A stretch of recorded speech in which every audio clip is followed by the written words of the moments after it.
जी परम विवेकी पवित्र हृदय के अखंड बाल ब्रह्मचारी राग द्वेष से रहित संत थे। संत कहते हैं जिनके हृदय में शांति हो और किसी भी प्रकार का कोई विकार अंदर ना हो, उनको संत कहा जाता है। और जो किसी भी प्रकार के विवाद को लेकर के खड़े होते हैं और जो निर्णय से न ठहरे, उसको मनवाना चाहते हैं, तो वो संत नहीं है, वो तो असंत हैं, वो गुरवा हैं। जिसमें जान हो, जो जानता हो, उसको सिद्ध जो करें उनको संत कहते हैं। जो सत्य को सिद्ध करें उनको सत्य कहते हैं, और जो झूठ को सिद्ध करें उनको असंत कहते हैं। जिनके अंदर मानवता गिर चुकी हो, जिसके विवेक विचार रूपी नेत्र फूट चुके हों, उनको असंत कहते हैं। और जिनके विवेक विचार रूपी नेत्र खुले हों, कभी किसी भी देहधारी को कष्ट न देते हों, उनको संत कहते हैं। तो संत और असंतन के विचार जहां पर पारखी संत देते हो, निर्मल उपदेश यहां पर चलता हो, उसी गोष्ठी को, उसी चर्चा को सत्संग कहते हैं। तो यहां सत्य का पता चले, वही तो सत्संग है। और यहां सत्य का पता चले ही नहीं है। सत्य को तो बता रहे हैं, लेकिन निर्गुण निराकार बता रहे हैं, तो कैसे सत्य हुआ? अगम अपार बता रहे हैं, चित्त मन बुद्धि वाणी से परे बता रहे हैं, तो वो सत्य कैसे हुआ? है ना?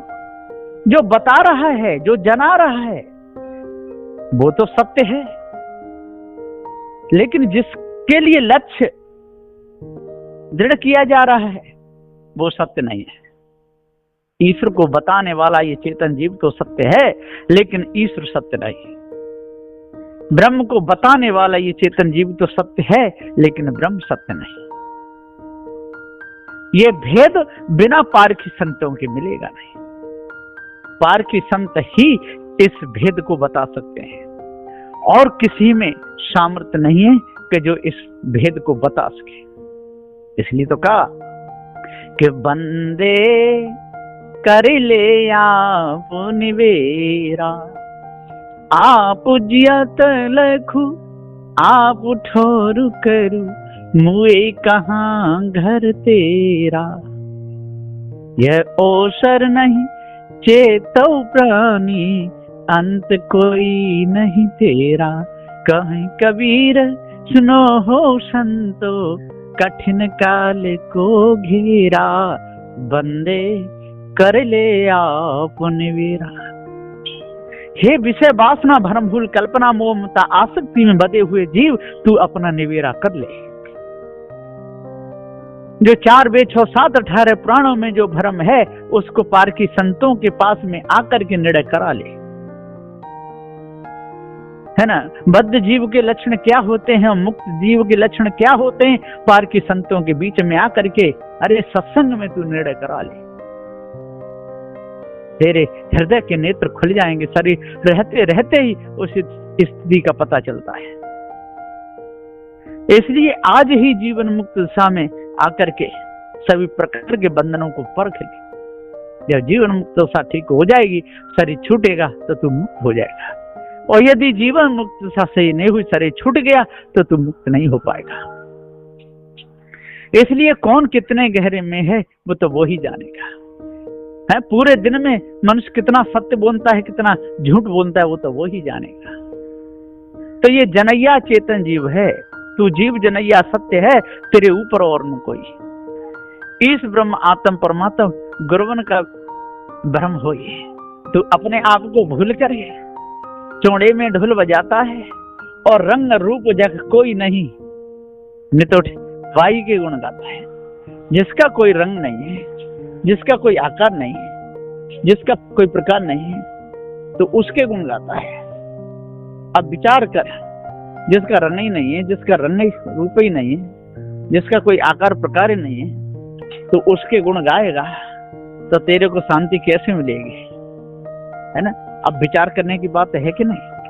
अब विचार करे तो बात बने, और तू विचार करता नहीं, इसलिए किसी भी प्रकार से तेरा मन निर्मल होता नहीं। मन को निर्मल करने के लिए तेरे को विचार करना पड़ेगा। पार की संतों के पास में आकर के अरे अब निर्णय कर सत्संग में, सदगुरु से ले परमाना। तू रंग जा असली रंग में, भदरंग में फिरे भुलाना। यदि भदरंग में तू भुलाना रहेगा, भदरंग में भूला रहेगा, धोखे में भूला रहेगा और पार की संतों की बात को नहीं मानेगा तो क्या हालत होगी? जैसे कोई कारीगर है और कोई कारीगरी नहीं जानता है और बिजली वाले कारीगर के साथ में रहता है और वो कहता नहीं मैं तो आपकी तरह तार पकड़ूंगा, और वो मने करता है देख भैया तू अभी मेरी तरह से तार मत पकड़े, नहीं तो तेरे को बिजली मच जाएगी। और वो ना माने कि ना मैं तो पकड़ूंगा, मैं तो तार पकड़ के मानू। अब पकड़ेगा तो क्या हल, तो झटका लगेगा, दूर गिरेगा। इसलिए पहले सीखो, पहले समझो किस प्रकार से तार जोड़ा जाता है, कैसे खोला जाता है, बटन कौन सा बंद कराया जाता है, कैसे क्या होता है, तब करोगे तो उस विषय में सीखोगे। इसी प्रकार से पार की संतों के पास में आकर के इस सारे निर्णय भेद को जान लो। और यदि नहीं जानोगे और जानना नहीं चाहोगे तो आपको पता ही नहीं चलेगा। दूर से ही भले कहते रहो कि वो किसी को मानते नहीं, अरे मानते ही कि नहीं मानते, वो तो आप उनकी संगति करोगे तब आपको पता चलेगा। तो तू जीव जनैया है, इतना तो तू जानता है कि मेरे द्वारा सारे नाम रखे जाते हैं, इतना तो जानता ही है। और इतने पर भी यदि फिर लापरवाही करता है कि मैं नहीं जानता हूं, तो समझ ले कि तू महामूर्ख है। इसलिए सारी मानंदी ये चेतन जीव के द्वारा ही की गई है और सारी मानंदियों में चेतन जीव फंसा हुआ है। और जब पारख ज्ञान हो जाता है तो सभी प्रकार की मानंदी को तोड़ करके ये अलग हो जाता है, तब अपना निवेरा कर लेता है बदा हुआ जीव और पारख निर्णय को सुन करके अपना निर्णय कर लेता है। इसी को कहते हैं निर्णय छूटना। तो आज ही पार की संतों से सत्संग करके जड़ चेतन के भेद को जान करके सारी मानंदी को मिटाना चाहिए, विषय से अलग होना चाहिए।